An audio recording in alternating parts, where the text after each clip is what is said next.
Micro FRQ. Number 3, John in Tulsa.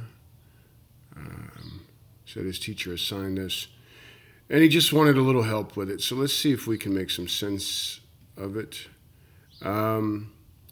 These are all oligopoly, obviously. These are all done the same way. There's certain strategies that we use to not confuse. Mostly what I see is that when people do oligopolies, they confuse the numbers, and that's how they're messing up getting the right answers. So I like to underline whoever's on the left, their numbers, and then square in who's ever up top or on the right. And then I do a little word chart every time like a child. I say red can go north, then blue will do something. Red only has 2 choices to go north or south, and then blue has to make a decision. Then we flip it around and we say when blue goes north, red will choose to do something. And when blue goes south, red will choose to do something else. Then we go back, once we've written out our chart, we go back and we say, hey, what if red goes north? Now we're in these 2 upper quadrants because those are north for red. Blue only has 2 choices. He can go north, he can go south. Obviously, blue's going to choose the one that makes him the most money. So blue's going to go south, and the reason of the explanation would be 3,500 is greater than 1,800. Easy enough. All right, let's get rid of some of that so we don't confuse it.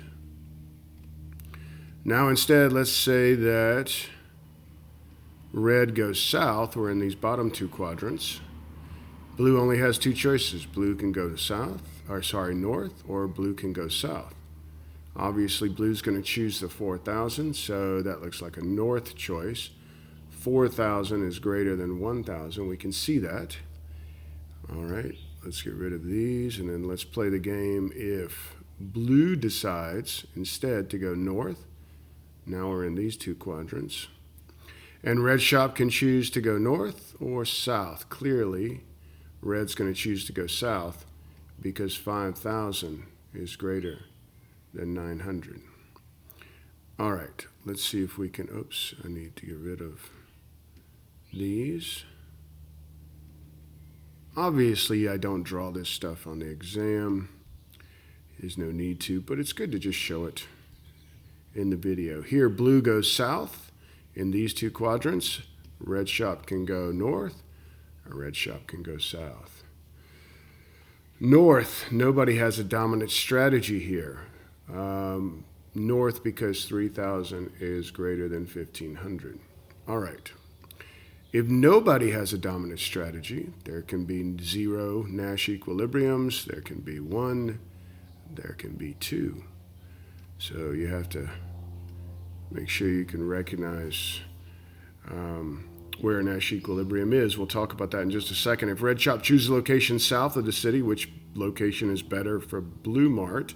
We've already done that, so we would say north, and our explanation would be that 4,000 is greater than 1,000. Is choosing a location to the south of the city a dominant strategy for red shop? So all we have to do is show red shop choosing an alternative than south, and that would prove that he doesn't have a dominant strategy. So really, we just want to give them,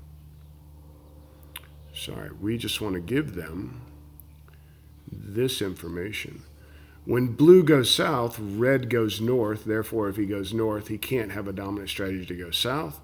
So we would just use that bit of information right there to explain why. Remember, a dominant strategy is when one firm does the same thing no matter what. So if red shop had chosen south, no matter what blue shop did, red shop had chosen south both times, that would have been a dominant strategy. But he does not have a dominant strategy because he does at least once choose to go north. If the 2 firms cooperate in choosing locations, what will each firm locate? Now, clearly here, I think we should be able to recognize by looking at the numbers that if these guys could do what we call collude and price fix and work together, they're going to choose that blue will go north and red would go south. That's where everybody increases their profits to the highest degree. So blue will go north, red will go south if they could cooperate and collude together. All right. I'm going to say that. Should I write that? Let's just write it. Red will go south, and blue will go north. All right. Absolutely.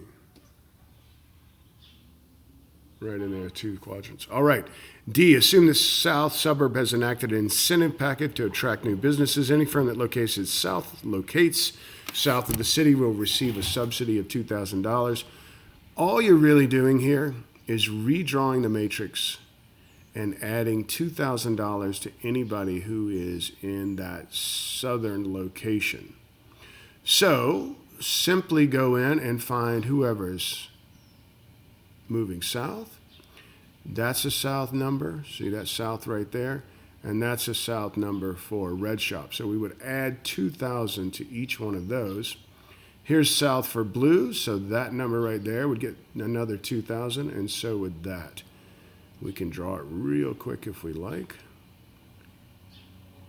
All right, we got red, north, south. We got blue, north and south. 900 not affected, 1,800 not affected, 3,000, and then 3, 4, 5,500. Nope. 3,500 and 3,000. 7,000 and 4,000. I think that's it. 2,000 added there, 2,000 added there, 2,000 and 2,000. All south locations. There we go. Redraw the matrix. And usually they'll ask you another question after they've had you redraw the matrix. It's usually not quite so simple. All right, guys, be safe. Take care. Bye.